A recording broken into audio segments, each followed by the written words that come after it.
Lunch break sa opisinang pinagtatrabahuan ng 40 anyos na si Jimboy Euros. Isa siyang sales supervisor sa isang kilalang establishmento sa lungsod ng Cabanatuan sa probinsya ng Nueva Ecija. Tulad ng kanyang nakagawian, ay doon na lang siya uli sa opisina niya manananghalian. Tumawag na lang siya sa food court section ng 5 palapag na gusaling kinaroroonan niya. Nasa 2 palapag siya at ground floor naman ang food court. Kabababa pa lang ni Jimboy ng intercom na hawak niya nang biglang may kumatok sa kanyang opisina. Please come in. Bumukas ang pinto at iniluwa noon ng 43 anyos nilang manager na si Benjamin Deles. Maliwalas ang bukas ng mukha nito. May dala-dala itong kung ano. Lunch tray na naglalaman ng pananghalian nito. Pabiro nitong kinausap si Jimboy. Maaari ba ako makisalo sa pananghalian mo, Mr. Euros? Pabiro ring tumugon si Jimboy. Sure, Mr. Manager. Hindi ka naman siguro i-reject ng opisina ko eh. Oo, alam ko namang hindi ka naman bababa sa food court eh. Kahit kailan, workaholic ka talagang supervisor. Balak kang maburo na lang dito, Jim? Sa bagay, sobrang cozy dito sa opisina mo. Aba, daig pa nitong opisina ko ah.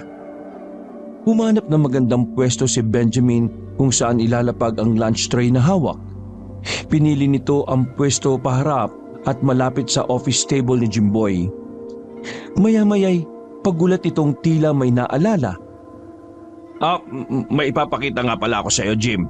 Sandali, nandito sa cellphone ko. Ginapa ni Benjamin ang kanyang pamulsahan.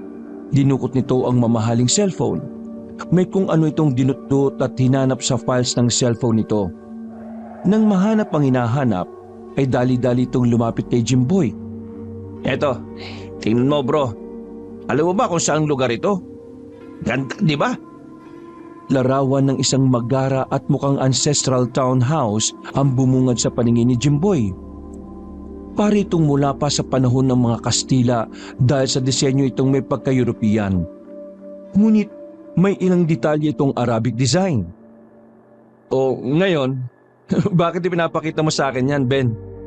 Anong meron dyan sa parang ancestral house na yan? Medyo parang nadismaya naman si Benjamin sa sagot na tanong ni Jimboy. Ano ba yan? Sabihin mo munang maganda kung talagang nagandaan ka. Ano? Maganda bang lugar nito, bro? Ano masasabi mo? Muling tiningnan ni Jimboy ang larawan na ancestral house at tinusgahang maigi ang itsura nito. Maganda naman siya, bro. Walang duda. Maganda ang disenyo at kulay. Medyo may pagka-creepy lang ng kaunti. Saan ba kasi yan? At bakit may pinapakita sa akin? Actually, ancestral house ng pamilya namin to, bro. Matatagpuan to sa probinsya namin sa Ilocos Norte. The last time na nagbakasyon kami rito ng pamilya ko noong 2014. 10 taon na ang nakakalipas. Talaga? Sa inyo talaga yan? Aba, ang dami naman talaga ng properties ng pamilya nyo, no? Siguro, ang saya ng naging bakasyon nyo dyan, bro. Ako, oo naman, bro. Memorable ang naging bakasyon namin doon. Biruin mo, para bang nakabanding namin maski yung kanununuan namin. Bala ko ngang bago kami mag-migrate ang pamilya ko for good sa US bibisita ulit kami ron one of these days. Tuloy, magre-recruit na rin kami ng bagong caretaker doon. Yung dating kasing caretaker na-stroke daw at di na kayang gampanan ng nakaatag na trabaho. Ayaw ko namang maiwang walang tumatao ron. Baka pamahayan ng ligaw ng mga kaluluwa. Ganun ba? So, tuloy rin pala yung pag-migrate nyo sa US Hindi ka pala talaga nagbibiro lang. Sabi ko naman sa iyo bro, seryoso ako At seryoso rin ako na ipasa sa iyo yung posisyon ko as manager dito sa department natin. Nakausap ko na nga rin yung higher ups natin And guess what? Aprobado naman sila. Namilog ang mga mata ni Jimboy sa kanyang narinig. Hindi siya makapaniwalang mapopromote na naman siya. Kailan lang ba binanggit yun sa kanya ni Benjamin? Akala talaga niya ay biro-biro lang ang lahat. Pero saglit lang ang hindi makapaniwalang reaksyon ni Jimboy. Pinigilan muna niya ang sarili na magdiwang. Baka kasi biglang hindi matuloy at madismaya lang siya sa huli. Saka na lang siguro siya magdidiwang kapag may pruweba na. Naggaling nga mismo sa kanilang higher-ups. Isa pa'y baka may kapalit ang pagmamagandang loob ng manager niyang kaibigan. Basta, sigurado siya na may kapalit ito. O kaya naman ay may malalim na dahilan. Bigla nga rin siyang nakaramdam ng kaba sa huli niyang naisip. Napasulyap nga siya sa mukha ni Benjamin. Parang siglos baga. Parang may nagpipintong masamang mangyayari sa kanyang kaibigan. O dili naman kaya ay sa kanya. Marahas na napailing si Jimboy sa kinapupuntahan ng napakalalim niyang pag-iisip. Iwinaksin niya ang negatibong isipan na yun. Napansin nga ni Benjamin ang marahas niyang pag-iling. Napakunot ito ng noo at napantastikuhan. Uy, bakit ganyan na lang ang reaksyon mo, bro? Hindi ka naniniwala? Pwes, I'll prove you sooner na nagsasabi ako ng totoo at hindi basta kasinungalingan lang. Parang natauhan naman si Jimboy sa sinabi ni Benjamin. Ha? Hindi bro. Hindi naman sa hindi ako naniniwala. Naisip ko lang na bakit hindi nyo na lang ibenta yung ancestral house ninyo? Sa pangangapa ni Benjamin ang may sasagot, ay ewan niya kung bakit yun naman ang naisagot niya. Si Benjamin naman ang talagang nagulat. What? Naririnig mo ba yung sinasabi mo, bro? Malaki ang pagpapalaga ng pamilya namin sa ancestral house na yun. Nakadepende ro ng future generations namin. Kung ibibenta namin yon, parang ibinenta na rin namin yung buong kasaysayan ng pamilya namin. And besides, napakaganda ng ancestral house namin na yon. Nakita mo naman sa picture, di ba? Wala itong katulad, kaya napakalabong ibenta namin yon. Sandaling napaisip si Jimboy sa parting sinabi ni Benjamin na nakadepende raw sa kanilang ancestral house ang future generations nila. Parang makahulugan ang dating ng mga katagang yon sa kanya.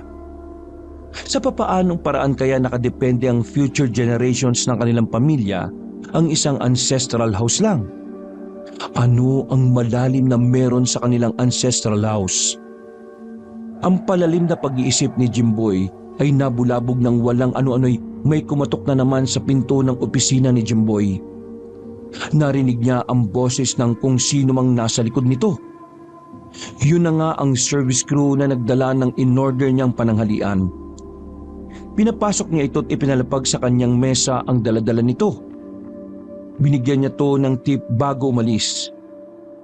O siya, mananghalian na muna tayo, bro. Yung mga dala mo, lumamig na yata eh.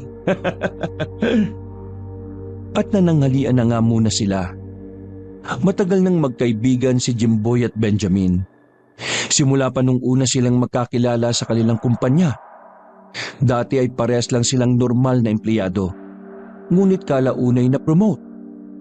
Nauna lang tumaas ang posisyon ni Benjamin dahil talagang mahusay ito. Masipag, dedikado sa trabaho at talagang parang hindi marunong mapagod. Pero hindi ibig sabihin na matagal na niya itong kilala ay nangangahulugang lubusan na talaga niya itong kilala. Katunayan ay kulang pa siya sa nalalaman sa background history ng pamilya nito. Ayon dito ay sa Amerika na naninirahan ang mga magulang at mga kapatid nito. Ang pamilya na lang daw nito ang narito pa sa Pilipinas. Habang magkasalo silang nanananghali ang dalaway, parehong tila may malalim na iniisip ang isa't isa. Parehas din silang nagpapakiramdaman na ewan. Nang matapos sila'y may dinukot sa kanyang bulsa si Benjamin. Yun ay isang set ng susi. Iniabot ito ni Benjamin sa nagtatakang si Jimboy. Siya nga pala, bro. Ibigay ko lang ito sa'yo. Lahat yan ay duplicate keys para sa ancestral house namin sa Ilocos Norte. Tubili pa si Jimboy nang abutin niya ang kumpol ng mga susi. Napapantastikuhan siya sa kung bakit ibinigay sa kanya yun ni Benjamin. Sinubukan niyang hulaan kung ano ang iniisip ng kanyang kaibigan. Ha? Bakit, bro? Bakit binibigay mo sa akin yung duplicate keys? Ibig bang sabihin nito ipinamimigay mo na sa akin ang ancestral house din nyo? Natawa si Benjamin sa tinura ni Jimboy. Kapag kuha na sinimulan nitong sinupi ng mga kalat nito sa lunch tray na dala. Of course not, bro. Inagaan ko lang na ibigay sa iyo yan bago pa kami tumulak papuntang US para hindi ko makalimutan. Binibigyan kita ng access sa ancestral house namin. In case na maisipan ng pamilya mo na magbakasyon sa ibang lugar, you can always visit there. At sinasabi ko sa iyo, bro, ang pagbabakasyon doon ay magiging pinaka-memorable ninyong magiging bakasyon sa tanang buhay ninyo. Napangiti na lang si Jimboy sa parang pagsisales talk pa sa kanya ni Benjamin. Na-imagine nga niya ang buo niyang pamilya na masayang nagbabakasyon sa ancestral house ni na Benjamin sa Batak. Wala sa isip na bagyang napa-inspekta si Jimboy sa hawak niyang bungkos na mga susi. Makaraan ay walang anumang ibinulsa niya ito. O sige, bro, isibad na ako sa office ko. Ingatan mo yung mga susi, ha? Every kick counts. At tuluyan nang lumabas ng opisina ni Jimboy si Benjamin. Pagkalabas nga nito'y siya namang pagdating ng kanyang sekretarya. Samantala, ang anak na binatilyo naman ni Jimboy, ang 14 anyos na si Jimon, ay papasok na sa school na pinapasukan nang may makasalubong siyang isang mama na mukhang Muslim na ewan ang kasuotan at aurahan. May suot ba itong turban sa ulo at talagang balbasarado? Ang turban nito'y may mga disenyong mga bituin, buwan at araw na parang sa mga manghuhula. May inialok itong mga panindang parang mga kwintas na may kakaibang mga palawit, mga pulseras at kung ano-ano mang mga anting-anting puno. Uy, iyo! Mukhang may kakaibang aura ako nababasa sa iyo, ah. Mukhang kailangan mo ng medalyong pangontra. Aba, ang lakas ng kutob ko bigla sa iyo, iho. May malalim na senaryo akong nakikita sa aura ng iyong muka. Sa kanyang narinig ay napakunot ng noo si Jimon at napangiwi. Tinapunan pa niya ng nagdududang tingin ang mama. Nako, mama, hindi ubra sa akin yung style ninyo. Hindi ako interesado sa mga paninda nyo, ha? Akala nyo, ha? At lalakad na sanang muli si Jimon nang pigilan siya ng mama. Sandali, iho. Seryoso ko sa kakaibang nararamdaman ko sa iyo. Kung hindi mo alam hindi lang ako basta-basta manghuhula. Isa rin akong antingero. Antingero? Ano yung antingero? Antingero ang tawag sa mga taong may mga agimat na panlaban sa mga engkanto, mga elemento at mga aswang. Ito mga paninda ko ay mga pangontra ang lahat ng ito. Nakakadetekta sa kanila at kinatatakutan nila ang mga ito.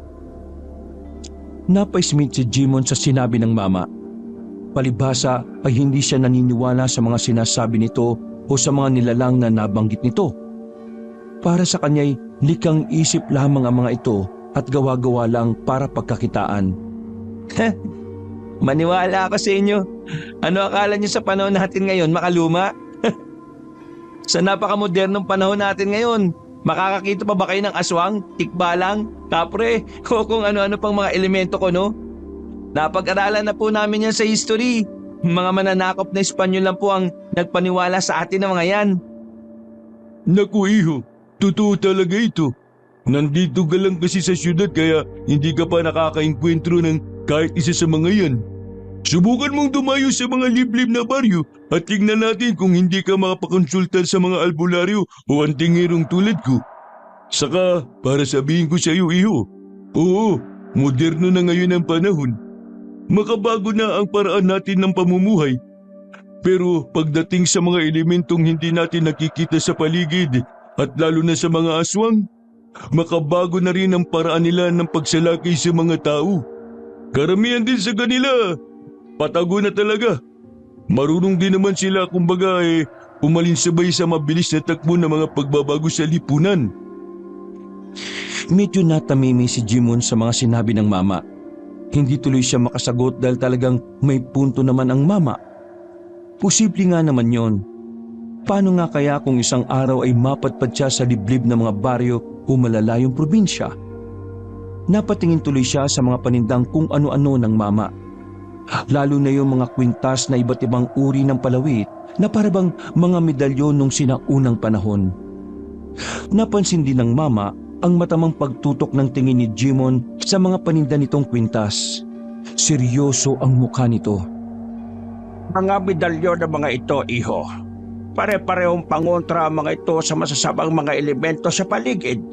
Yung iba naman ay parehong pangontra sa aswang at mga elemento. Biglang nagka-interes si Jimon sa mga medalyon na yon. Napansin din kasi niyang magaganda at talagang astig tingnan ng mga disenyong nakaukit sa mga ito. Merong may agila, may parang mosaic na araw, may iba't ibang hugis ng star at kung ano-ano pa. Napahawak pa siya isa-isa sa mga ito at napainspektahan ng mataman. Ang mama naman ay parang pasimpleng inobserbahan ng bawat reaksyon ni Jimon. Para bang may hinihintay itong espesipikong magiging reaksyon ng binatilyo. Walang ano-ano ay isa sa mga medalyon na nagpagulat kay Jimon. Yung medalyong may disenyong star na animang sulok. Nang masalat niya ito'y biglang para siyang kinabahan at bumigat bigla sa palad niya ang medalyong yon. Uy, bakit ganito po yung isang medalyon? Parang bigla pong bumigat na ewan. Tapos bigla po akong kinabahan na ewan ko rin kung bakit.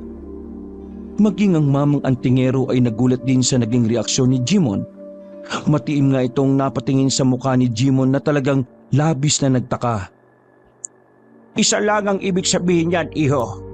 Alam mo ba kung ano? Ano po? Ano pong ibig sabihin ng kakaiba ko pong nararamdaman sa medalyong ito? Seryoso munang inihiwalay ng mama ang hawak na medalyon ni Jimon at ibinigay ito sa binatilyo. Nakataas sa mga kilay ni Jimon. Huwag niyo pong sabihin na obligado po akong bilhin ito sa inyo. Hindi sa inuobliga kita, iho. Pero buhay mo o kamatayan mo ang nakasalalay rito. Ang mga medalyon ko ay nararamdaman din ang aura ng taong nakapalibot sa akin. Pati ang napipintong mangyayari sa hinaharap ay nararamdaman din nila. Ang sino manghahawak sa kanila at biglang nakaramdam ng kaba at pagbigat nila, ang ibig sabihin noon ay kailangan nila ang proteksyon ng medalyon. Naku, totoo po ba talaga yan? Mariin at seryosong tumango ang mama. Pagkuwan ay muling pinahawak nito kay Jimon ang nakahiwalay ng medalyon. Hawakan mo ito ulit, iho. Kapag hindi mo ulit naramdaman yung naramdaman mo kanina ng una mo itong nahawakan, ay huwag ka maniwala sa akin. Pero kapag naramdaman mo ulit, ewan ko na lang kung hindi ka pa rin maniniwala. Unay at tubili pang sundin ni Jimon ang sinabi ng mama. Pero dahil sa curious siya, ay hinawakan nga niya muli ang medalyon. Halos mapatras pa si Jimon sa matinding gulat nang muli niyang hawakan ang medalyon. Paanong hindi mas grabe pa kaysa una ang naramdaman niyang kaba at pagbigat ng medalyon? Hindi niya talaga yun inaasahan. Ano, iho? Hindi ka pa rin ba maniniwala? Hindi mo pa rin ba kukunin ang medalyon? Medyo na blanco muna ang isip ni Jimon dahil sa pagkagulat. Napatulala na lang siya sa mukha ng mama. Nang makabawi, saka lang niya nakuhang sagutin ng mama. Magkano po ba ito? Baka naman po mahal. Kakulang po yung pera ko. Medyo napangisi ang mama. Sinusukat ba ganito ng tingin si Jimon? Inaarok ang kanyang pagkatao. Sa tingin mo ba, iho, kapag buhay at kamatayan ng sangkot, magkano mo ibebenta ang isang importanteng bagay? Sa murang halaga o sa mahal na halaga? Napaisip naman doon si Jimon. Sa tingin ko po mahal na halaga. Pero sigurado po ba kayong mabisang medalyong ito? Hindi naman po sa sinasabi kong scam kayo ha. Alam niyo naman sa ngayon, uso at maraming scammer. Natawa ang mama sa tinura ni Jimon pero napatango-tango naman. Sa bagay, tama ka, iho. Hindi ko naman inalis sa iyo ang magduda. Ang totoo ay inaasahan ko rin yan. Basta ako, ang gusto ko lang ay makatulong sa mga taong kailangan ng mga medalyon at mga produkto ko. Na siyempre ay matutulungan din naman ako sa pinansyal. Give and take kumbaga. Pero sino ba ang mas malulugi? Ang bibili ng medalyon ko pero makakaroon ng siguradong proteksyon o yung tumangging bumili at manganib ang buhay dahil walang proteksyon. Natigilan si Jimon sa paliwanag ng mama. Tama nga naman, wala nga namang lugi ang mama kung sakali. Paniwalaan man siya o hindi. Ang inaalala lang niya ay paano kung matapos niyang bilhin sa mahal na halaga ang medalyon ay hindi naman pala talaga epektibo. Pero naisip din niya yung nakakagulat na naramdaman niya kanina. Pero hindi pa rin naman siya lubusang kumbinsido. Ganyang mukha ay hindi ka pa rin naman kumbinsido. Ay sige, kunin mo nito ng walang bayad. Buena mano na kita kumbaga. Isa pa halata talaga sa aura mo na may panganib na darating sa iyo at sa pamilya mo. At sangkot dito ang kakaibang mga nilalang na hindi ko matukoy-tukoy kung ano. Kailangan mo ang proteksyon ng medalyon ko. Heto, sa iyo na.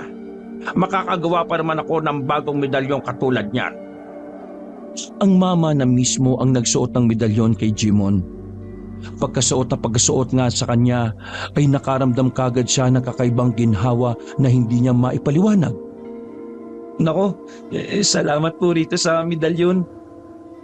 Maya-maya'y naisipan ni Jimon na bayaran pa rin ang medalyon sa halagang meron lang siya mula sa baon niya. Alam niyang kulang yon dahil maliit na halaga lang.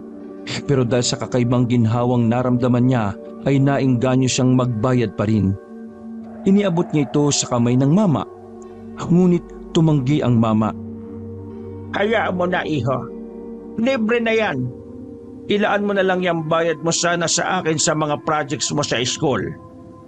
Ang maging bayad mo na lang sa akin ay ito. Huwag na huwag mong iwawala ang medalyong yan. Kailangang dala-dala mo parati yan saan ka man magpunta. Katandaan mo yan. Napakamot na lang sa ulo si Jimon nang tanggihan ng mama ang iniabot niyang bayad. Parang nakonsensya patuloy siya sa mga naging pagdududa niya rito. Opo, tatandaan ko po yung mga bilin ninyo. Palagi ko po itong isusuot. Tumango-tango na lang ang mama at umakto ng paalis. O siya, sige. Aalis na ako. Palagi ka mag-iingat ha. Nariyan palagi sa tabi-tabi ang panganib. Opo, salamat po ulit dito sa medalyon. At tuluyan nang umalis ang mama at sa iba naman inialok ang mga paninda. Si Jimon naman ay napapakamot na lang uli ng ulo habang tinitingnan ang suot na medalyon. Pumasok na rin siya sa kanilang school. Pagsapit naman ng bandang hapon, ang 38 anyos namang asawa ni Jimboy na si Monalyn ang nakasalubong ng mamang manghuhula na antingero na una nang nakasalamuhan ni Jimon. Pauwi na noon ng kanilang bahay si Monalyn. Galing siya sa SM Mall Cabanatuan. Nag-shopping. Dadaanan lang sana ni Monalyn ang mama pero natawag ang kanyang pansin dahil nakamata sa kanya ang mama. Tila may kung anong pailalim na kinikilati sa kanya. Lalo na nang marinig niya ang sinabi nito. Nakikinikinit ako ang hinaharap ng babaeng ito. Ay nako, isang pamilya ang mapaparap sa kakaibang masasamang mga nilalang. Napahinto sa paglalakad si Monalyn at nagtatakang hinarap ang mama. Mama? Ano ba yung tinutukoy niyo? Tumango-tango ang mama. Ikaw nga at wala ng iba. Manghuhula ho kayo? Muling tumango ang mama at itinuro pa ang mga disenyo ng suot nitong turban. Pati ang mga paninda niya ay ibinalandra na rin ito. Oo, may kakayahan akong makadetekta ng mga puwersa at nakikinikinit ako ang kahihinatnan ng mga ito. At isa nga rin pala akong antingero. Ang mga paninda ko ay malalakas na mga pangontra laban sa iba't ibang hindi nakikitang mga elemento sa paligid. Kabilang na ang mga aswang. Nakaramdam ng kakaibang kaba si Monalyn ng sandaling yon. Siyempre, medyo natakot din siya sa kaharap niyang mama. Ano ho ba ang nakikinikinitan niyo sa hinaharap ko? Masasangkot ho ba ang pamilya ko? Minsan pa ay tumungo ang mama. Nandun ang kasiguraduhan. Oo, buong pamilya mo ang masasangkot. Nadedetect ko ang isang bagay na puno ng negatibong enerhiya na napasa kamay ng isa sa mga miyembro ng pamilya mo. Isang bagay na puno ng negatibong enerhiya? Anong bagay ang tinutukoy ninyo? Hindi ko tiyak kung anong bagay. Basta negatibong enerhiya lang ang nararamdaman ko rito. Ganun mo ba? Ano pa ho yung nababasa niyo sa akin? Saka, paano po makukontra yung negatibong pwersa na bagay na tinutukoy niyo na napasa kamay ng isa sa mga miyembro ng pamilya ko? Napasingkit ang mga mata ng mama na parabang sa pamamagitan noon ay mas marami pa siyang nababasa tungkol sa babaeng kaharap. Wala na akong ibang masabi liban sa mapapaharap kayo sa isang uri ng mababangis na mga nilalang. Hindi ko eksaktong matukoy kung anong klaseng nilalang. Basta mababangis na mga nilalang. Takot naman yung hula niyo sa akin. Paano nga ho namin makukontra o malalabanan ng mga nilalang na tinutukoy ninyo? At saka, teka ho pala. Saglit na napatingin si Monalyn sa mga paninda ng mama. Kapag kuwan ay may dinukot siya sa kanyang bag. Pera. Sabi niyo nga pala antingero rin kayo. Talaga ho bang mabisa mga pangontrang itong mga tinda ninyo? Bibili ho sana ako ng isa. Natigilan saglit ang mama at parang nakikiramdam. Teka sandali. Mukhang hindi mo na kailangan bumili ng pangontrang tinta ko. Nararamdaman kong isa sa mga miyembro ng pamilya mo meron ng taglay na malakas na pangontra. Mukhang yun lang sapat na para maprotektahan ang buo mong pamilya. Talaga ho? Salamat naman kung ganun. Wala na ho kayong may bibilin pa sa akin? Meron pa pala.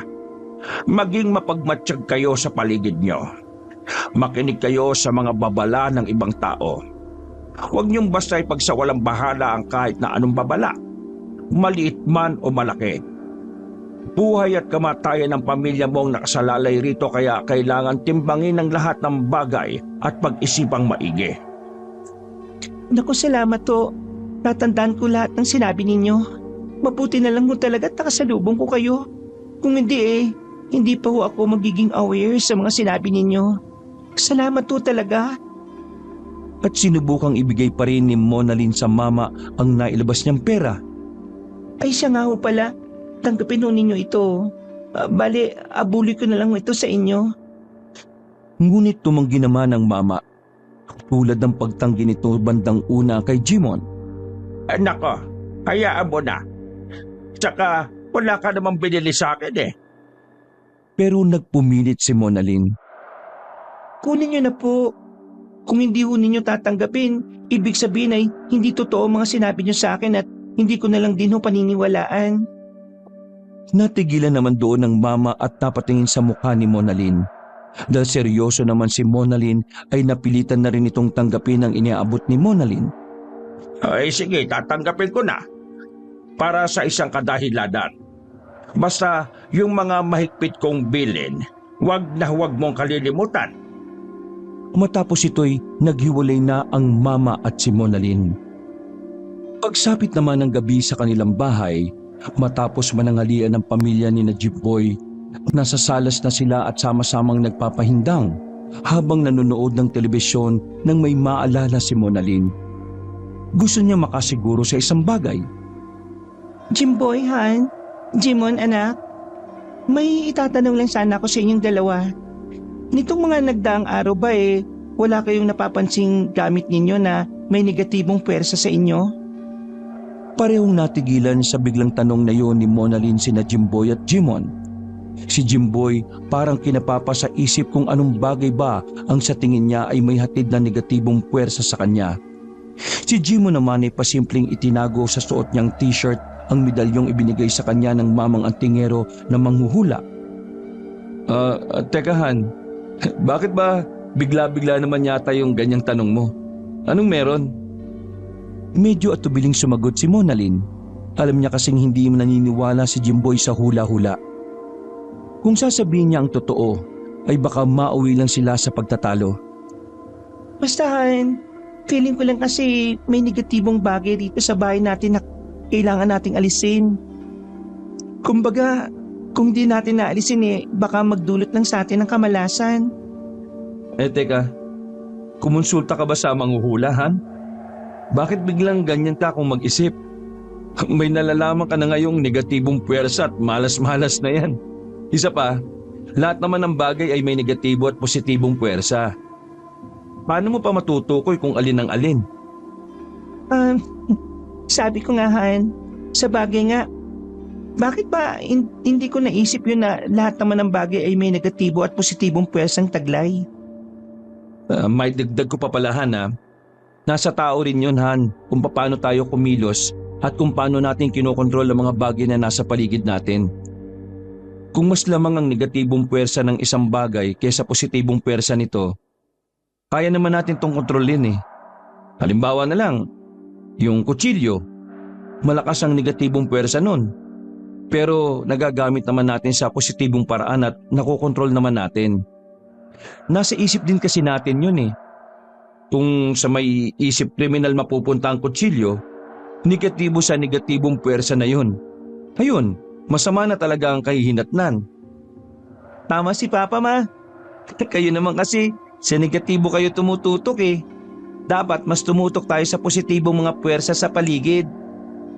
Oo nga, anak. Mali na ako. Pero hindi naman siguro masama kung tututukan din natin minsan ng negatibong bagay para naman maagapan agad natin bago pa lumala. Ganun lang naman ang punto ko. Gets ko naman. Ang problema nga lang, yun nga po, dahil lahat naman ng bagay ay may negatibong puwersang taglay, mahirap tukuyin kung alin ang alin. Tulad nga po ng sinabi ni Papa.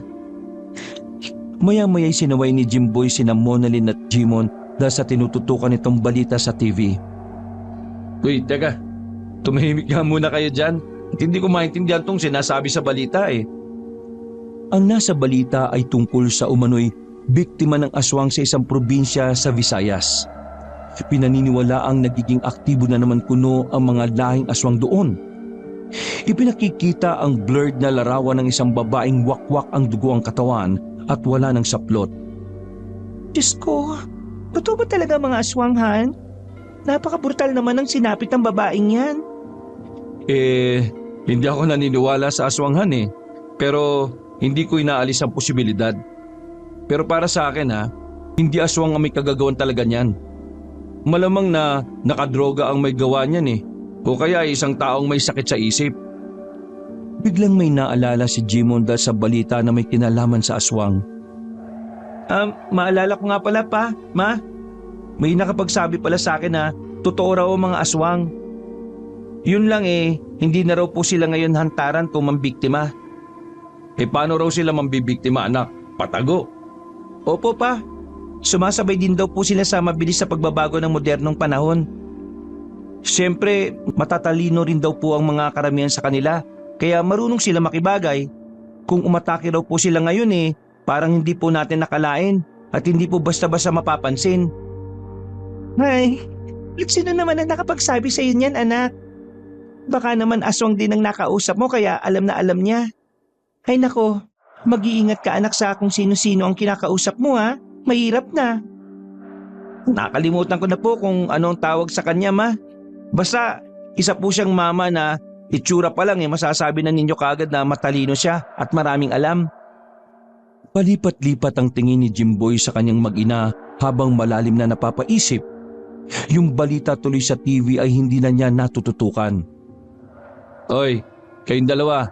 Napapansin ko ang paraan ng pagsasalitaan nyo ngayon Parang ang dami nyong alam ngayon Pareho yata kayong kung sino-sinong estranghero na naman ang nakakausap Iba na nararamdaman ko sa inyo Hoy, pinabalaan ko kayo. Mag-iingat kayo sa pakikipag-usap sa kung kani-kanino. Lahat ng nalalaman nyo timbangin nyong maigi kung totoo ba o gawa-gawa lang. Alam naman ninyo ang panahon natin ngayon. Talamakang pagpilipit ng mga impormasyon. Kapwa natigilan sina Monalyn at Jimon. Napansin kasi nilang medyo iritable ang pagsasalita ni Jimboy. Kaya naman ay nag-isip na lang ng ibang topic na pag-uusapan si Monalyn. Oo, Han. Tatandaan namin yan ng anak mo. Nag-iingat naman kami Ay, siya nga pala. Malapit na pala ang bakasyon. 2 buwan na lang ang pararaanin natin. Wala pa pala tayong plano kung saang lugar tayo magbabakasyon. May ideya na ba kayo? Oo nga po pala, Ma. Ano po kaya kung Boracay naman po tayo magbakasyon? Ay, masyado namang malayo yan, anak. Sasakay pa tayo ng barko o bangka? Ayaw ko nga. Alam niyo naman ng papa mo na takot ako sa dagat eh. Sa Tagaytay na lang kaya ulit. Doon na naman, Ma. O talaga oh. Hindi na nagsawa doon. Umakit naman po tayo sa bandang norte. Eh di mas lalong sawa naman ako sa Baguio na. Ilang beses na tayo nakapunta ron eh. Si Mama, Baguio lang ba pwedeng puntahan sa norte? Taga norte po pala si Apo Wangod, no? Tama po. Puntahan na lang po natin si Apo Wangod at magpabatok tayo. Ay naku anak, napanood mo ba yung pinicture siya dati sa TV? Nakita mo naman kung gaano kahirap umakyat sa lugar niya. Mahihimatay ako sa pag-akyat pa lang sa bundok nila eh. Kaya, wag na muna tayo ron. Mangangatog lang ang tuhod ko ron. Sa takbo ng pag-uusap ng kanyang mag-ina, ay naalala ni Jimboy ang ancestral house ng manager niyang kaibigan na si Benjamin. Naisip niyang sakto pala ang lugar na yon para sa nalalapit nilang bakasyon. Susurpresahin niya ang kanyang mag-ina. Pero siyempre ay hindi muna niya ito basta sasabihin. Ikaw Han, may lugar ka na bang naiisip na magandang pagbakasyonan natin? Meron na siyempre at nasa parting norte rin yun. Na-excite naman pareho sina Monalyn at Jimon sa inanunsyo ni Jimboy. Kapwa nga sila napatutok na may pagkasabi kay Jimboy. Talaga pa? Napunta na po ba natin yon? Hindi pa anak. First time pa lang natin makakapunta ron. Wow, talaga lang Han?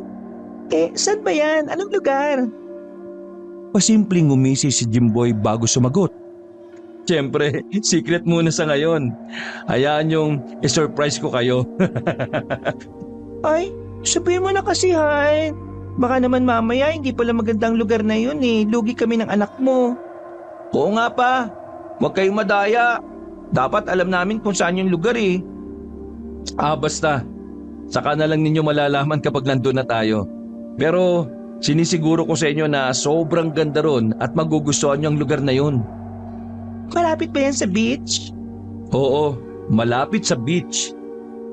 Wow, mukhang maganda ang view. Secluded po ba yung lugar? Oo anak, medyo secluded dahil private property. Basta, magandang maganda talaga ron. Huwag na ninyong subukan hulaan at hindi nyo rin mahuhulaan. Okay, pero ang tanong Han, safe ba naman tayo ron? Oo naman Han, safe tayo ron. Private property yon. Ibig sabihin, tayo lang ang magbabakasyon doon. Baka sa kumpanya ninyo yan, kaya may access tayo ron. Medyo parang gano'n na nga Han. Bakit medyo? Bakit parang ganun? Basahan, surprise ko na nga lang sa inyo soon. Huwag ka nang maraming tanong no. O sige na, past 10 na pala. Patay na natin ang TV at matulog na tayo. O Jimon, patay mo na yung TV ha. Maaga pa ang pasok natin bukas. At pinatay na nga nila ang TV. Makalipas ang 1 buwan, ay nagulat na lamang si Jimboy sa tawag sa kanya ng manager niyang kaibigan na si Benjamin. Nasa US na pala ito. Tumawag ito para ipaalam ang biglaan at napaagang naging paglipad ng kanilang pamilya sa nasabing bansa. Nagkasakit daw kasi ng maluba ang papa nito roon at isa sa request nito ang agad silang makita. Wala daw itong naging choice kundi ang lumipad na ng maaga. Sorry bro, kung hindi ako nakapagpaalam sa inyo ng maayos ha. Sorry din kung hindi na kita masasama sa pre-visit mo sa ancestral house namin. Sinabihan ko na lang si Mang Destor na bago naming caretaker tungkol sa pagbisita mo ron. Siya na ang bahalang mag-tour sa inyo. Pwede ka na raw pumunta ron bukas anytime. Ganun ba bro? Pero sige bro, bukas sa bukas din ay pupunta na ako sa ancestral house ninyo para mag-pre-tour. Kailangan makabisado ko yung lugar para naman kapag nandun na ang pamilya ko wala na agahan ng aberya. O sige bro, sasabihan ko si Mang Destor. Ibibigay ko na rin pala sa iyo yung contact number niya at kayo nang bahalang magkomunikasyon sa isa't isa para bukas. Ganun na nga ang nangyari. Matapos ang tawag ay ipinasa kagad ni Benjamin sa kanya ang numero ni Mang Destor sa text message. Sinave ito ni Jimboy sa kanyang phone book. Kinabukasan nga, madaling araw pa lang ay agad nang bumiyahe si Jimboy papuntang Ilocos Norte. Hindi pa niya natatawagan si Mang Destor kaya hindi pa siya sigurado kung gaano katagal ang biyahe. Pero naihanda na niya ang lahat para sa mga posibleng mga aberyang mangyayari sa kahabaan ng biyahe. Lahat ng kailangang dalhin ay nakaimpake na lahat sa kanyang kotse. Lahat din ng kailangan niyang gawin habang nasa biyahe ay nakalista na sa kanyang mini notebook na nakalagay lang sa may dashboard ng kanyang kotse. Doon niya rin ililista ang lahat ng mapapansin niya sa kanyang ruta papuntang Ilocos para kapag kasama na niya sina Monalyn at Jimboy sa bakasyon ay wala ng problemang susulpot. Siyempre ay hindi rin niya kinalimutang dalhin ang set ng mga susi na ibinigay sa kanya ni Benjamin. Alas 5 na madaling araw nang bumiyahe si Jimboy. Nang makarating siya sa Batac, Ilocos Norte ay mga bandang alas 3 na ng hapon. Bago siya tuluyang makalapag sa Batac ay tinawagan niya si Mang Destor sa kanyang cellphone. Mang Destor, si Jimboy po ito, kaibigan ni Benjamin. Malapit na po ako. Nandito na po ako sa may bandang Ilocos. Papunta na po akong Batac. Saan ko po kayo kakatagpuin? Ayon kay Mang Destor ay sa GV Florida Batac City Terminal daw sila magkikita. Doon daw niya ito susunduin at magtutuloy-tuloy na sila papuntang ancestral house ni na Benjamin na malapit sa isang beach. Nang sa wakas ay makarating si Jimboy sa ancestral house ni na Benjamin ay sobra siyang namangha sa napakagandang tanawin. Talagang sobrang ganda ng ancestral house sa personal. Tapos nakatayo pa ito malapit sa beach na puting-puti ang buhangin at may nakailerang mga puno ng nyog na padahilig ang pagkakatubo. Sa wari ni Jimboy ay naka-jackpot siya na makahanap ng ganito kagandang lugar na pagbabakasyonan nila. Hindi na siya makapaghintay na dalhin dito sina Monalyn at Jimon. Nang akayin naman siya ni Mang Destor sa master's bedroom ng ancestral house, ay lalo pa siyang nalula sa sobrang elegante ng looban ng ancestral house na yon. Halos hindi mo na mahahalata ang pagkaantigo nito. Halatang alagang-alaga ito ng bagong caretaker. Napakaluwag din ng master's bedroom at talagang sa ambience nito ay mararamdaman mong lahat ng stress na mayroon ka ay unti-unting mawawala. Matapos maiayos ni Jimboy ang mga dala niyang gamit sa master's bedroom at nang magsawa siya sa nakamamanghang mga bagay na nakikita niya sa loob ng buong bahay na yun, ay nagpasya naman siya sa labas mag-tour. Sa may beach siya nagpunta kung saan ay may pasadyang beach lounge chair at sun umbrella. May beach hammocks din doon sa pagitan ng ilang puno ng nyog. Huminata si Jimboy sa isang lounge at ninamnam ang nakakahalinang tanawin ng beach. Dahil sa napakasarap ng samyo ng hangin doon ay halos antukin si Jimboy. Ipipikit na sana niya ang kanyang mga mata nang makarinig siya ng kakaibang ungol at kumusyong papunta sa kanyang kinaroroonan. Magdilat ni Jimboy ng kanyang mga mata ay isang matandang lalaki ang nakita niya. Halata sa itsura nito at nahihirapang pagkilos na stroke victim ito. Wala itong kasamang sinuman. May kung anong iminumwestra ang matandang yon kay Jimon habang umuungol na parang may sinasabi na hindi rin niya maintindihan. Kumakaway na pakaliwat kanan ang isang kamay nito habang ang ulo ay marahas na umiiling-iling. Ang isang kamay naman nito ay nakaturo sa direksyon ng ancestral house. Maya-maya'y napansin ni Jimboy ang humahangos na si Mang Destor na patungo sa kanilang direksyon ng kasama niyang matanda. Hoy, Munda! Nandito ko na naman visit ka! Di ba't sinabi ko na siya yung huwag kang tutungtong muli dito sa ancestral house? Nagugulo ka na naman ang bisita namin eh! Tiyube! Kung ayaw mong bali-baliin ko yung buto mong uugod-ugod ka! Natakot naman na matandang patpati na rin. Pero bago ito tuluyang lumayo ay tinapunan pa nito ng tila nagbababalang tingin si Jimboy. Sino ba ho ba yun, Mang Destor? Wala yon. Huwag mong pansinin ang matandang yon. Medyo may pagkabaliw na ang isang yon eh. Matagal nang gugulo yun dito sa tuwing may mga bisita kaming napapabakasyon sa ancestral house ni na Sir Benjamin. Ay, siya nga pala. Pumasok ka na sa ancestral house, iho. Delikado magpaabot dito sa labas ng magdidilim na. Hindi natin alam at baka kampo ng masamang elemento matandang yon. Mahirap na. At saka tamang-tama rin at maghahanda na ako ng panghapunan natin. Medyo naguguluhan man dahil sa biglang pagsulpot ng matanda ay tumalima naman si Jimboy kay Mang Destor. Sumunod siya dito hanggang sa makapasok na sila sa ancestral house. Pagsapit naman ng gabi sa master's bedroom na kinaroroonan niya ay hindi naman agad dalawin ng antok si Jimboy. Nandoon ang paninibago niya sa lugar na kinaroroonan. Maya-maya'y hindi siya mapakaling hindi niya maintindihan. Kaya naman ay naisipan niyang magpahangin sa beranda ng ancestral house. Kakaiba ang lamig ng simoy ng hangin nagmumula sa beach sa may beranda. Tumanaw sa di kalayuan si Jimboy sa may hilera ng mga puno ng nyog. Walang ano-ano'y nanghunot ang kanyang noo nang may mapansing figura ng tao na nakatayo sa ilalim ng isang puno ng nyog. Tila ba nakatanaw din ito sa kanya? Naningkit ang mga mata ni Jimboy dahil pilit niyang inaaninaw ang itsura ng taong yon kung tao man. At laking gulat niya nang makilala ito. Ito ang matandang itinaboy kanina ni Mang Destor. Hayun na naman, may kung ano na namang isinisenyas ito sa kay Jimboy. Katulad lang din ng una nitong mga isinenyas sa kanya. Hindi makuha ni Jimboy kung ano kaya ang ipinahihiwatig na matandang yon sa kanya.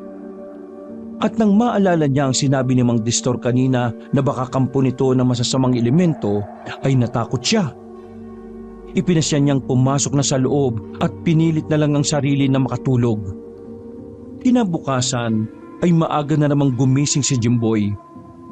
Madaling araw pa lang, ipinaalam na niya kay Mang Destor kagabi na maaga siyang luluwas para umuwi sa Nueva. Mga 8 hanggang 10 oras kasi ang bubunuin niyang biyahe. Excited na talaga siyang makauwi para maikwento kina Monalyn at Jimon kung gaano kaganda sa ancestral house. Hindi na niya mahintay ang bakasyon sa susunod na buwan. At sumapit na nga ang 2nd buwan. Ang pinakahihintay na bakasyon ng pamilya ni na Jimboy. Madaling araw pa lang ay naghahanda na sila para sa kanilang biyahe papuntang Batac, Ilocos Norte. Habang naghahanda sila'y may 2 bagay na napansin si Monalyn mula sa mga gamit ni na Jimboy at Jimon na nakalapag sa lamesa. Ang unay ang set ng mga susi ni Jimboy. Sa unang tingin ni Monalyn ay para itong umuusok. Teka, bakit may set ng mga susi rito, Jimboy? Sa'yo ba ito? Dadamputin na sana yun ni Monalyn pero naunahan siya ni Jimboy. Set ng mga susi yan. Dun sa ancestral house na pupuntahan natin sa Batac. Ancestral house? Sa isang ancestral house tayo magbabakasyon? Yapan, nako, maganda dun. Eto, tingnan mo. Kinuha ko ng picture yung mga view ng ancestral house na pinuntahan ko nung nakaraang buwan. Dinukot ni Jimboy ang kanyang cellphone at ipinakita mula rito ang tinutukoy niyang picture ng ancestral house. Namangha naman si Monalyn nang isa-isa niyang makita ang mga larawan. Si Jimon ay nakatingin na rin. Wow! Ang ganda nga! Parang mansyon na malapit sa White Sand Beach. Parang vacation villa ang dating. Naku, nakaka-excite naman, Han! Grabe pa! Napakaganda ng lugar at parang mansyon. Susulitin ko talaga ang bakasyon natin ngayon. Tamang-tama, may bagong memory card po ako. Paniguradong maraming magagandang views ako mapipicturan. O, di ba? Sabi ko naman sa inyo maganda ron. Talaga mag-i-enjoy ang buo nating pamilya. Ang sumunod namang napansin ni Monalyn ay yung medalyon ni Jimon. Para naman itong bahagyang umiilaw. Nagtataka nga niya itong dinampot. Ito, naman ito. Sa'yo rin ito, Jimboy? Ay nako, hindi sa akin yan, Han. Baka sa anak mo. Agad namang nadako ang tingin ni Jimon sa hawak na ng kanyang ina. Nagulat pa siya nang makita niya ang medalyon na kanina pa niya hinahanap. Naku, paano napunta sa inyo yan, Ma? Kanina ko pa yan hinahanap Iniabot ni Monalyn kay Jimon ang medalyon. Hala, nakita ko lang ito sa ibabaw ng lamesa eh. Nakalimutan mo siguro dyan mo nilapag. Saka teka, bakit pala parang umiilaw yan kanina bago ko dinampot?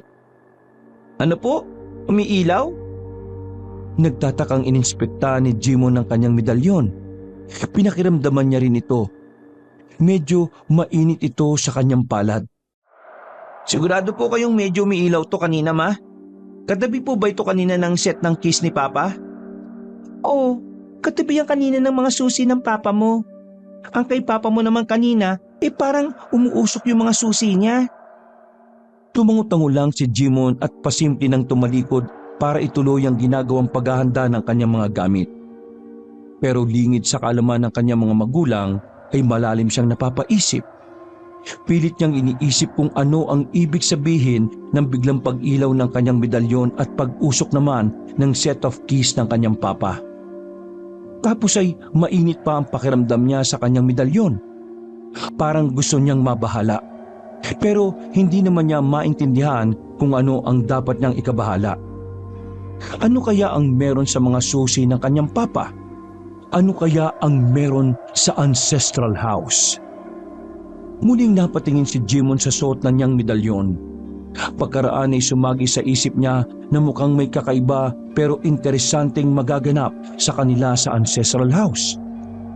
Gusto niyang malaman kung may agimat ba talaga ang ibinigay sa kanyang medalyon nang minsan ay nakausap niyang antingerong manghuhula. At sa wakas ay bumiyay na nga sila papuntang Batac, Ilocos Norte.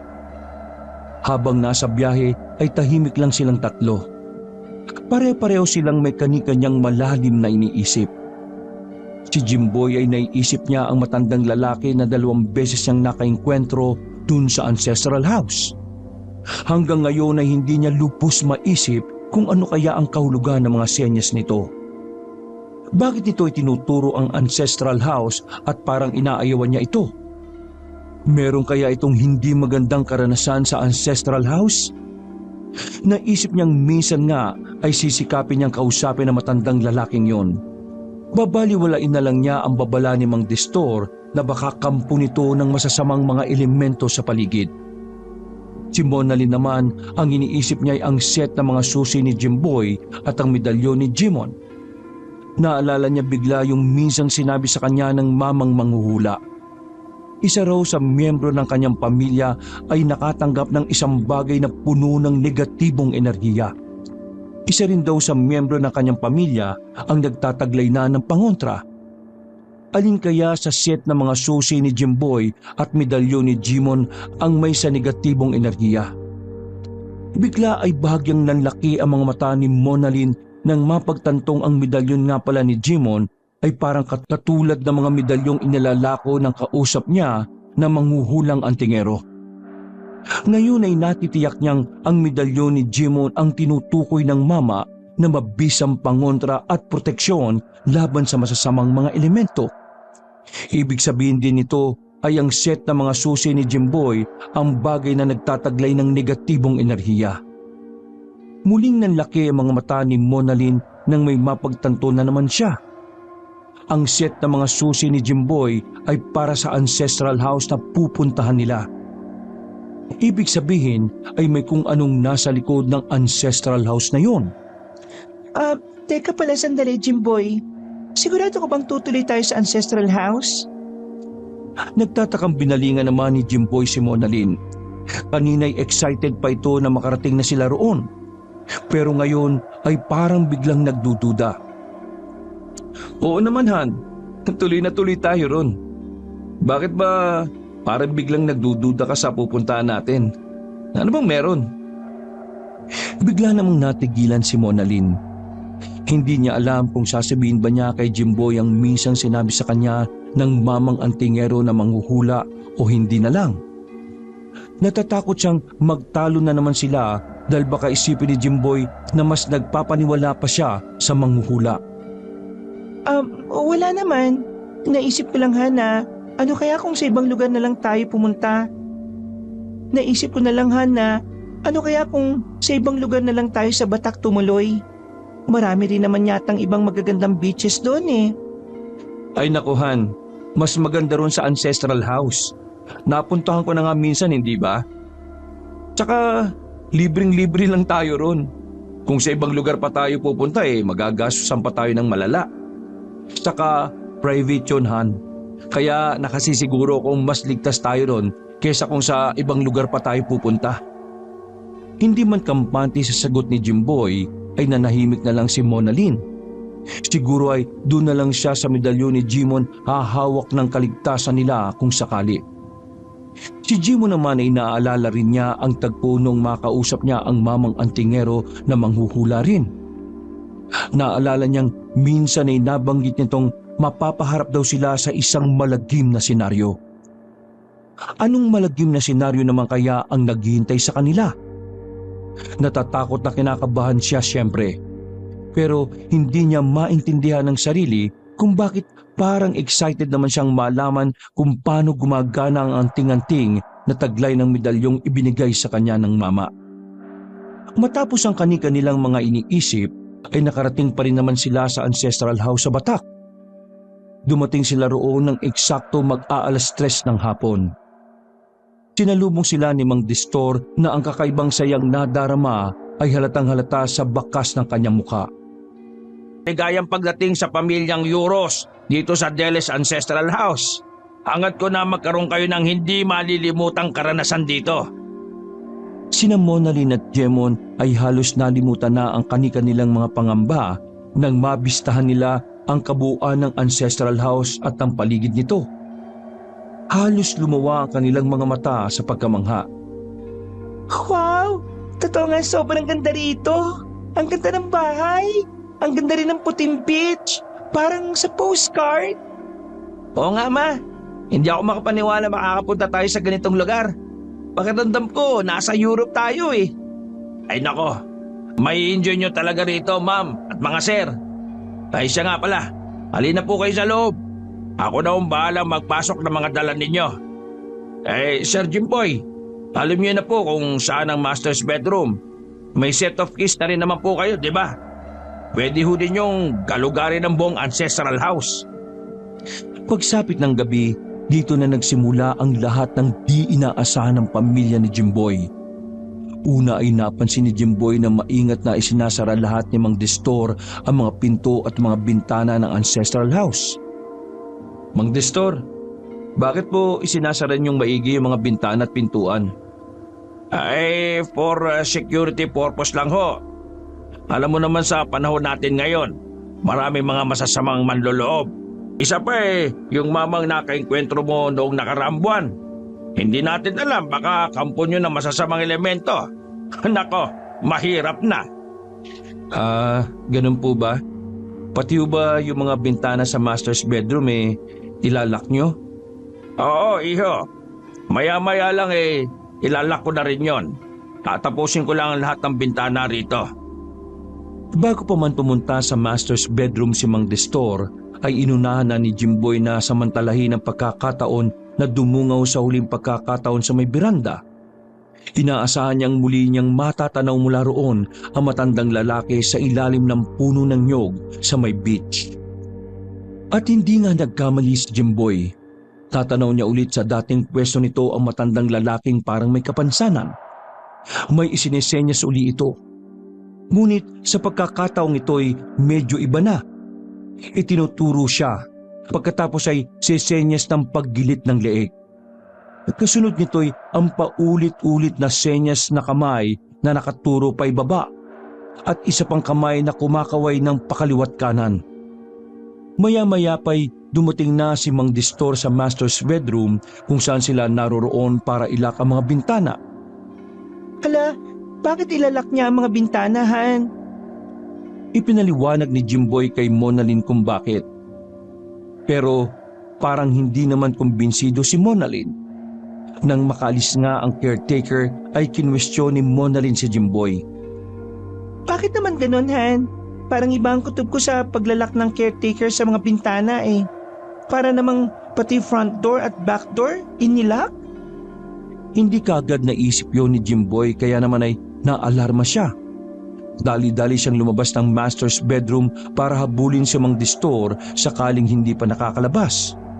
Ngunit nasuyod na niyang lahat ng buong ancestral house ay walang mang distorsyang naabutan. Chinek ni Jimboy ang front door pati na ang back door ng ancestral house. Pero napamura na lang siya ng matuklasan na nakalak nga ang mga ito at mukhang may lock din sa labas ng pinto. Dismayadong binalikan ni Jimboy sina Monalyn at Jimon sa master's bedroom. Ano Han, naabutan mo si Mang Distor? Wala eh. Nakalabas na siya, Han. At tama ka. Nilak niya ang front door at back door. Halos lahat ng bintana nakalak mula sa loob. Naalarma na roon si Monalyn. Ano? Masama ang kutob ko rito, Han. Akala ko ba ay safe tayo rito? Relax ka lang, Han. Baka sadyang ganito kaigpit ang caretaker dito. Baka bukas din ay bubuksan din niyang lahat ng mga pintuan at bintana rito. Teka, tatawagan ko pala si Mang Distor sa cellphone niya. Mabuti nang matanong natin siya. Ngunit biglang hindi makontak ni Jimboy ang number ni Mang Distor. Ilang ulit siyang sumubok na matawagan ito pero paulit-ulit na out of coverage area. Natutulalang nagkatinginan na lamang sina Jimboy at Monalyn sa maaring kahulugan nun. Muling nagdial si Jimboy pero sa pagkakataong ito ay number naman ng kaibigan niyang si Benjamin ang sinubukan niyang tawagan. Hindi naman problema sa kanyang international call dahil may sapat namang load na pang international call ang cellphone niya. Nabuhayan ng loob si Jimboy nang magring ang tawag sa kabilang linya. Pero ang nakapagtataka lang ay parang may naririnig din siyang mahinang ring sa tabi-tabi. Nagtatakang nagkatinginan silang nakikiramdam sa paligid. Parang may naririnig ako nagri-ring, Han. Parang nagbubuhat sa ilalim. Itinuro pa ni Monalyn ng makintab na sahig kung saan sila nakatapak. Nagtataka namang napatingin sa sahig si Jimboy pati na si Jimon. Dahan-dahan silang lumuhod at sinubukang pakinggan kung may nagri-ring nga ba sa ilalim ng sahig. Ngunit maya-maya'y bigla namang natapos ang tawag. Tiningnan ni Jimboy ang screen ng kanyang cellphone. Nireject ang kanyang tawag. Sinubukan niya ulit kontakin ang number ni Benjamin ngunit sa kasamaang palad ay naging out of coverage area na rin ito. Bakit po kaya may nagri-ring sa ilalim? May basement po yata itong ancestral house na ito, pa. Saka teka, Han. Di ba nasa US si Benjamin? Paano may nagri-ring sa ilalim? Biglang naguluhan si Jimboy sa mga nangyayari. Iniisip niya ang lahat ng bagay tungkol kay Benjamin pero hindi niya mapagtagpi-tagpi. Ano ang meron sa ancestral house na kinaroroonan nila? Habang nag-iisip si Jimboy, maya-maya pa'y napakapa si Jimon sa suot niyang medalyon. Naramdaman kasi niyang bigla na para itong bumigat. Inilabas niya ito sa suot niyang t-shirt at ganun na lang ang pagtataka niya nang mapansin niyang medyo umiilaw ito. Ma, pa, tingnan niyo suot ko medalyon, oh. Medyo umiilaw. Hala, oo nga anak. Ganyan-ganyan din yan nung una kong makita dun sa bahay. Hindi kaya may ibig sabihin yan, anak? Teka, saan mo ba nakuha yan, nak? Ikinuwento ni Jimon kung paano siya nagkaroon ng medalyong yon. Binanggit niya at inilarawan na matandang antingero na manghuhula na nagbigay sa kanya noon. Hala, parang yun din ang matandang nakausap ko, anak. Si Monalyn naman ang nagkwento ng tungkol sa naging inkwentro niya sa matandang antingero na manghuhula. Sinamantala niya rin ang pagkakataon para sabihin na ang patungkol sa sinabi ng mamang yon na mapapaharap sila sa mababangis na mga nilalang. Halos katugma lang ito ng sinabi naman ni Jimon na mapapaharap sila sa isang malagim na senaryo. Sa kanyang mga narinig ay parang hindi naman makapaniwala si Jimboy. Hindi siya kumbinsido. Mababangis na mga nilalang? Kayo naman pala ang dahilan kung bakit ganito ngayon ang sitwasyon natin eh. Nagpapaniwala kasi kayo sa mga hula-hula na yan eh. Dapat, hindi kayo nakinig sa matandang yon. Nakinig kasi kayo kaya heto, nangyayari mga hula niya. Maya-maya'y galit na binalingan ni Jimboy ang suot na kwintas ni Jimon na nooy bahagya pa ring umiilaw.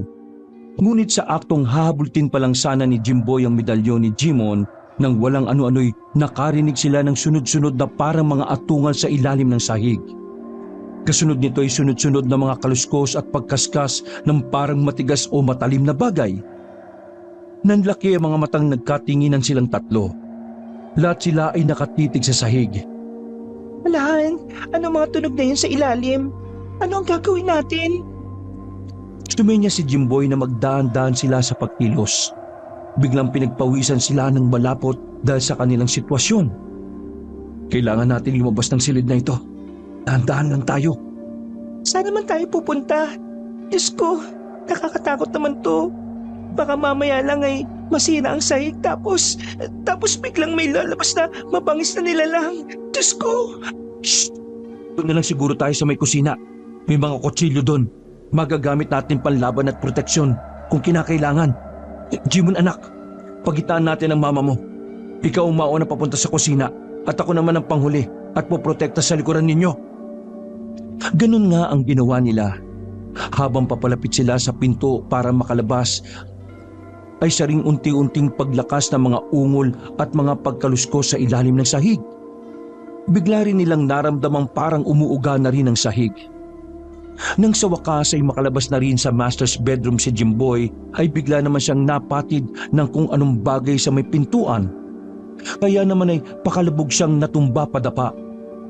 Nang tingnan nila kung ano ang bagay na pumatid sa kanya, ay ganoon na lang ang panlalaki ng mga mata nila nang unti-unting may parte ng sahig na may pintuan ang unti-unting bumubukas. Halos maistatwa sila sa kanilang kinaroroonan nang mula sa lumitaw na butas ay nagsimulang may lumabas na isang sumisingasing na nilalang na napakabangis at lubang nakakatakot ang itsura. Isa itong uri ng aswang. Kahit ganoon ang itsura ng nilalang ay nakilala pa rin naman ito ni Jimboy dahil sa ilang features nito, pati ang suot nitong kahit warak-warak na. Benjamin? Biglang dinamba ng aswang ang mga paa ni Jimboy at tinangka siyang hilahin. Mabilis namang rumisponde si na Monalyn at Jimon. Pinagtulungan nilang hilahin si Jimboy. Ngunit nahirapan sila dahil sadyang malakas ang aswang. Dahil wala ng ibang maisip na paraan si Jimon at napapansin niyang umiilaw pa rin ang suot niyang medalyon, naisip niyang hawakan ito at iamba sa aswang. Bunga nito'y biglang parang nasilaw ang aswang sa inilalabas na puwersa ng medalyon. Umaatungal na napatakip ito ng mga mata dahilan para mabitiwan nito ang mga paa ni Jimboy. Mabilis na hinatak palayo ni Monalyn si Jimboy. Kapwa sila hinihingal sa takot.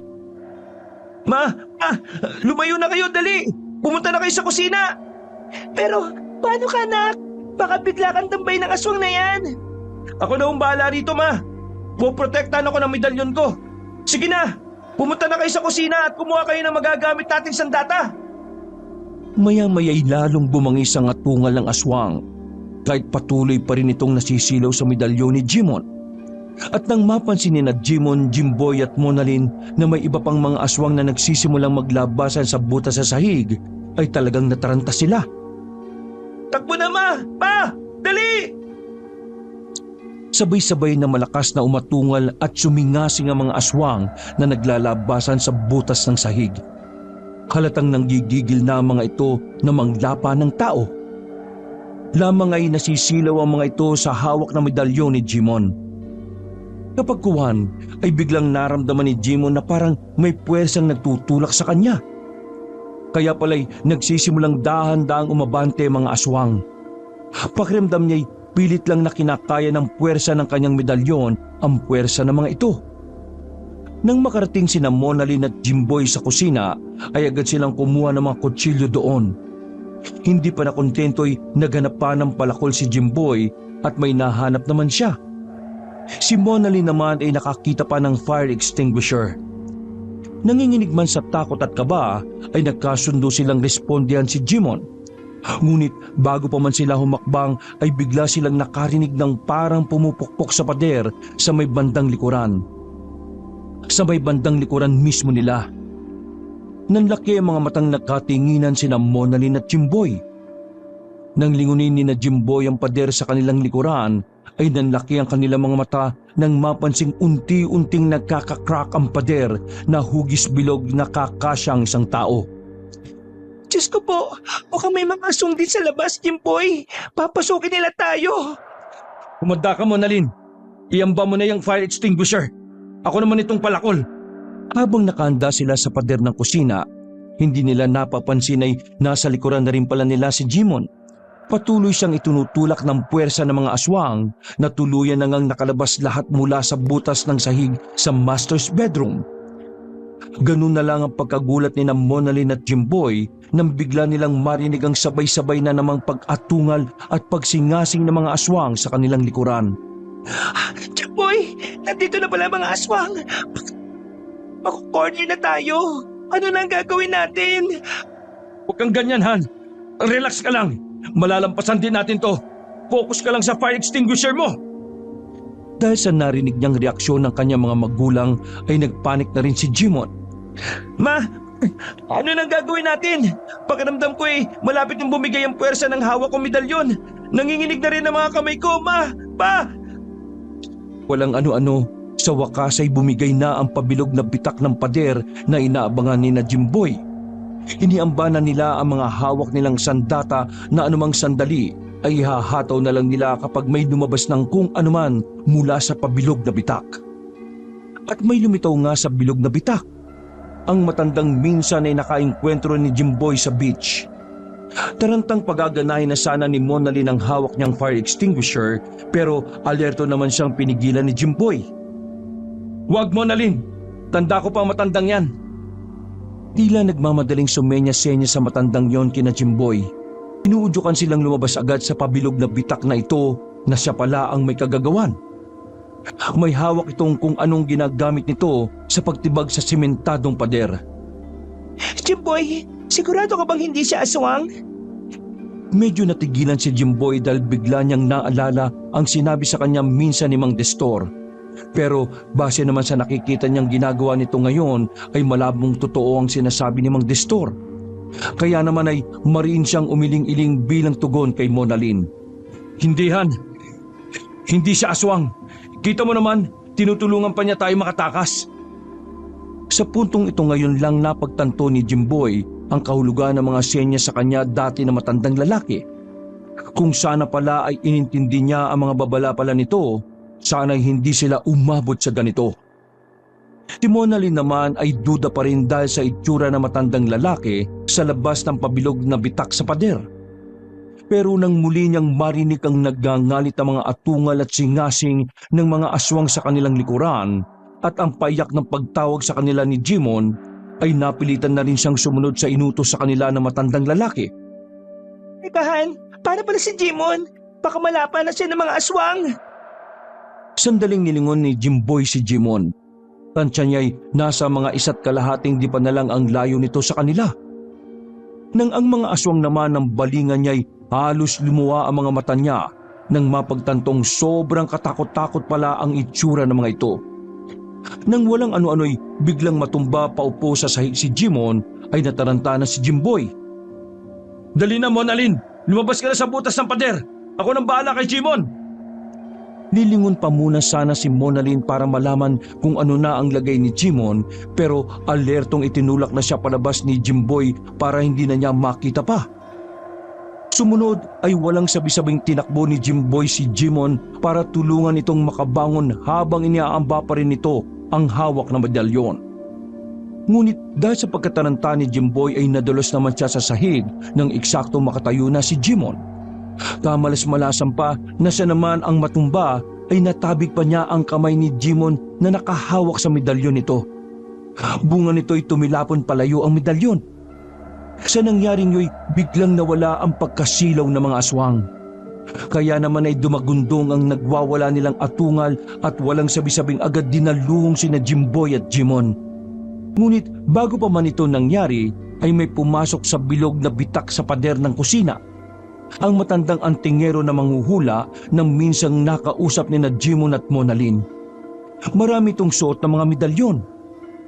Mabilis na rumisponde ang mamang antingero. Agad nitong inuumang sa mga aswang ang pinakamalakas nitong medalyon kung kaya ganun na lang ang pagkastilaw muli ng mga ito. Nagmistula silang mga kuhol na biglang nagsitahimik sa pag-atungal at nagsipag-atras. ni hindi man lang nasaling ng nagtutulisan at nagtatalasan nila mga kuko ang mga balat ng takot na sina Jimboy at Jimon. Binigyan din ng mga medalyon ng mamang antingero sina Jimboy at Jimon. Si Jimon ay takang-taka kung paanong nangyaring nandun din ang mamang antingero. Bakit nandito po kayo? Paano po kayo nakipunta rito? Saka ko na ipapaliwanag ang lahat, iho. Sa ngayon ay tutukan muna natin ang kakaibang mga aswang na mga ito. Tumango-tango naman si Jimon, pero hindi may tago sa mukha niya ang parehong pagkamangha at tuwa na nandun ang mamang antingero. Si Jimboy naman ay medyo natulala sa presensya ng mamang antingero, lalo na nang mapansin niya ang suot nitong maraming mga medalyon. Ano na po palang gagawin natin? Paano po natin tatalunin ang mababangis at mapapangit na mga aswang na ito? Pagmadali kayo ng itay mo, iho. Lumabas na kayo sa bitak na pader. Sa labas ay may mga inihanda kaming mga galon ng gasolina. Kunin niyo mga yon at dalhin niyo rito sa akin. Bilis! Mabilis namang tumalima ang mag-ama. Agad nilang kinuha ang mga galon ng gasolina at dinala pabalik sa mamang antingero. Ngayon, buusan ninyo sila ng gasolina. Nang marinig ng mga aswang ang utos ng mamang antingero, ay tinangka nilang magsibalik sa pinanggalingan nilang butas sa sahig sa master's bedroom. Pero dahil sa lakas ng puwersa ng medalyon ng mamang antingero, ay biglang hirap silang kumilos. Kaya naman ay walang kahirap-hirap silang nasa buyan ng gasolina ni na Jimboy at Jimon. Ngayon naman ay buusan nyo ng gasolina ang buong bahay. Pagkatapos ay lalabas na tayo sa butas sa pader sa ginawa namin na matanda kanina. At ganoon ang ginawa ni na Jimboy at Jimon. Binuhusan nila ang buong ancestral house. Pati ang butas sa sahig sa master's bedroom ay binuhusan din nila. Matapos ang lahat, ay lumabas na nga sila sa butas sa pader sa kusina. Sa labas naman ay nabuhusan na rin pala ng gasolina ni na Monalyn at ng matandang lalaki ang palibot ng ancestral house. Ngayon ay katapusan na ng malihim at tusong mga aswang na mga yan. Naglabas ang mamang antingero ng posporo. Inilabas din niya ang dala niyang sulo na kinuha niya mula sa isang tabi at sinindihan nito. Inihagis niya ang may sinding sulo sa loob ng ancestral house mula sa butas na pader ng kusina. Agad-agad ay narinig nila ang malakas na pagsagro ng apoy sa loob kasabay ng nakakabaliw na pag-atungal ng mga aswang. Lumayo naman kayo ngayon sa ancestral house at ang palibot naman nito ang sindihan natin ng apoy. At lumayo nga sila. Doon sila pumaroon sa hiwalay na quarter ng caretaker na si Mang Destor. Doon ay natagpuan nilang wala itong malay pagkat hinataw pati una ng mamang antingero sa ulo para walang maging sagabal sa kanilang plano. Matapos masilaban ng mamang antingero ang palibot ng ancestral house, ay mabilis itong tumakbo palayo at tinungo ang quarter ng caretaker kung saan naroroon ang pamilya ni Jimboy at ang matandang lalaki. Sa quarter na yon, ikinuwento ang lahat ng mamang antingero kung paano siya napadpad doon. Palihim pala niyang minamanmanan noon ng pamilya ni na Jimboy, buhat nang maramdaman niyang mapapaharap sila sa matinding panghanib sa kamay ng mababangis na mga nilalang. Palihim siyang pumuslit at nagtago sa likod ng compartment ng kotse ni Jimboy nung una itong magtungo sa ancestral house. Nakausap rin niya noon ng matandang lalaki na napag-alaman niyang dati palang caretaker ng ancestral house. Na-stroke ito nang masaksihan na may mga aswang palang nagkukuta sa tagong basement ng ancestral house. At walang nakaligtas sa sinundan nilang mga bakasyonista na isa ring pamilya. Ito rin ang noong paunti-unting tumitibag sa pader sa may kusina para sa balak sana nitong pagsunog sa basement. Palihim ulit na pumuslit sa compartment sa likod ng kotse ni Jimboy ang mamang antingero nang bumiyahe na sila buong pamilya. Nang makarating sila sa ancestral house ay pinuntahan daw agad niya ang bahay ng matandang na stroke para sa plano nilang pagliligtas sa pamilya ni na Jimboy at ang tuluyang pagpuksa sa lahi ng mga aswang na yon na ginagamit ang ancestral house para sa pambibiktima. Ang mamang antingero rin ang bali tumapos sa tinitibag na pader ng mamang na-stroke. Iba na rin talaga ang mga aswang sa panahon natin ngayon. Palihim na sila kung mambiktima. Kaya sa susunod huwag na huwag yung basta pagkakatiwalaan na pinapakitang kabaitan sa inyo ng mga tao, ha? Kung sa tingin ninyo kaduda-duda ang pinakikita nilang kabaitan, posibleng sila ay hindi talaga tao, kundi mapagkunwaring mga aswang. Matapos ang pagkukwentuhan ng mamang antingero ay muling nagkamalay si Mang Destor. Ngunit ang makita nitong nilalamon na ng apoy ang buong ancestral house ay ito naman ang inatake sa puso. Wakas,